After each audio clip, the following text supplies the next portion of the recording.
Tadi Bapak sampaikan ekspansi ke daerah lain. Sedangkan tadi Bapak sampaikan di akhir juga sebenarnya untuk di daerah sendiri saja ini juga kompetisinya cukup tinggi. Lalu sebesar apa peluang BJB untuk mungkin bisa mencoba daerah lain, baik itu dari sisi organik ataupun anorganik? Ya. Terkait ekspansi keluar daerah ini, saya pikir bukan hal yang gampang tentunya ya, dan kita sangat maklum terkait itu ya. Dan juga sekarang perbankan itu ekspansi tidak lagi menempuh jalan brick and mortar istilahnya zaman dulu ya, tapi memakai teknologi ya. Dan saya kira di sini peluang BJB untuk bisa sekali lagi memanfaatkan teknologi untuk bisa memperluas keberadaannya di seluruh Indonesia. Saya pikir jalan ini jalan yang make sense ya, daripada sekedar membangun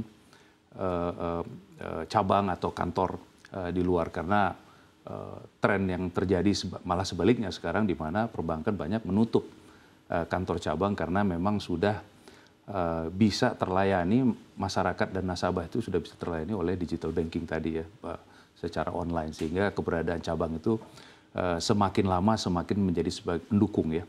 Nah, kami kira hal ini akan kami review di dalam corporate strategy ke depannya, bagaimana kita bisa hadir lebih besar di wilayah lain. Kehadiran ini saya pikir dalam jangka panjang menjadi strategic decision ya. Kenapa strategic decision? Karena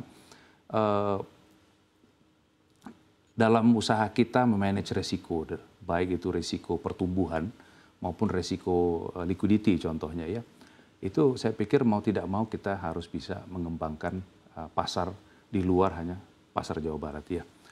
Tapi tentunya ini dengan tidak mengurangi fungsi BJB tetap sebagai selaku agen pembangunan daerah gitu, dan tetap melayani ekosistem ekonomi Pemprov Jabar.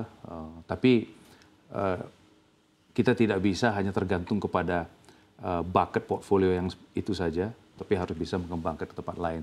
Karena mungkin berbeda dengan bank-bank nasional lainnya, di mana bank-bank nasional lain itu kan keberadaannya cukup banyak, cukup merata di seluruh Indonesia, sehingga dalam situasi-situasi tertentu contohnya ya, ketika diperlukan likuiditas atau politik, maka wilayah cakupan yang bisa diandalkan oleh perbankan nasional itu cukup besar ya, seluruh Indonesia bisa partisipasi untuk mendatangkan likuiditas atau memberikan pertumbuhan kepada bank tersebut. Tapi kalau BJB mungkin kami sedikit terbatas sekarang ini karena presence-nya di wilayah lain cukup minim.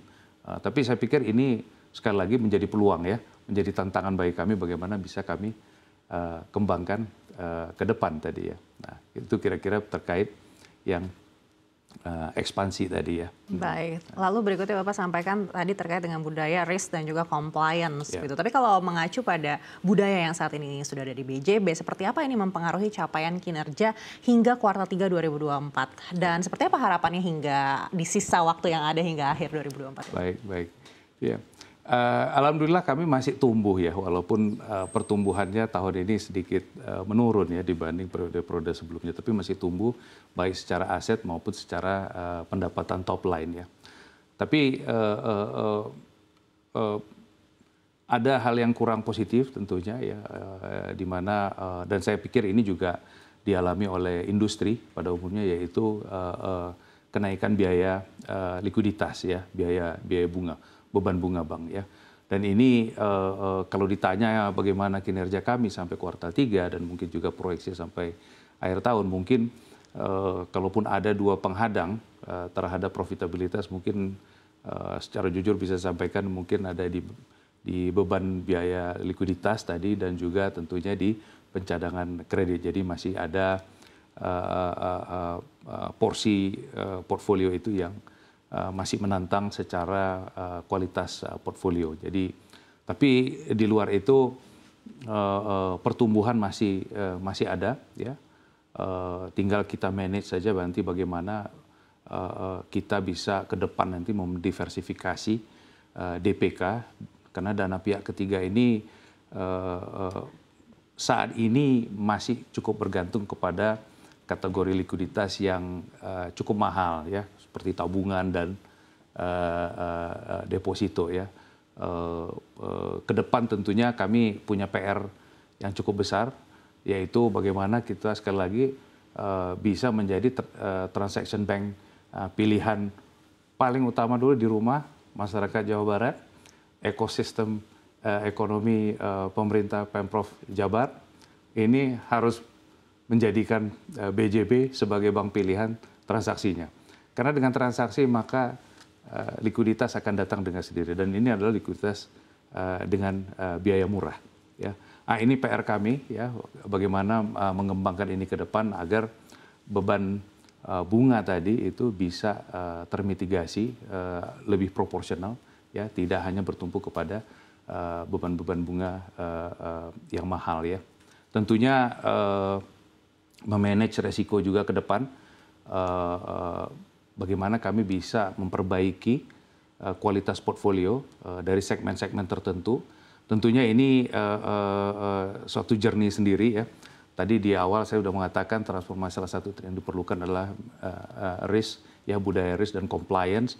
Dan ini sangat erat kaitannya dengan tantangan yang kita lihat saat ini, yaitu bagaimana bisa menjaga kualitas portfolio secara lebih sustainable ke depannya, saya pikir. Baik, tadi Bapak sampaikan soal beban bunga. Apakah ini sangat bergantung sekali seperti apa pemangkasan suku bunga ke depannya? Apalagi kita tahu mungkin pemangkasan di 2025 ini belum bisa sebesar ekspektasi pasar.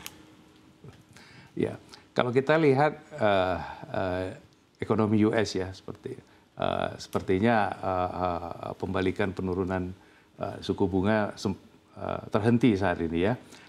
Dan saya pikir kalau US menghentikan penurunan suku bunga, saya pikir regional lainnya juga mungkin akan ikut serta ya. Yang artinya kita di Indonesia ini juga mungkin akan tertahan penurunan suku bunga. Jadi apa yang kita proyeksikan tahun depan mungkin akan turun bunga, mungkin masih akan ketahan.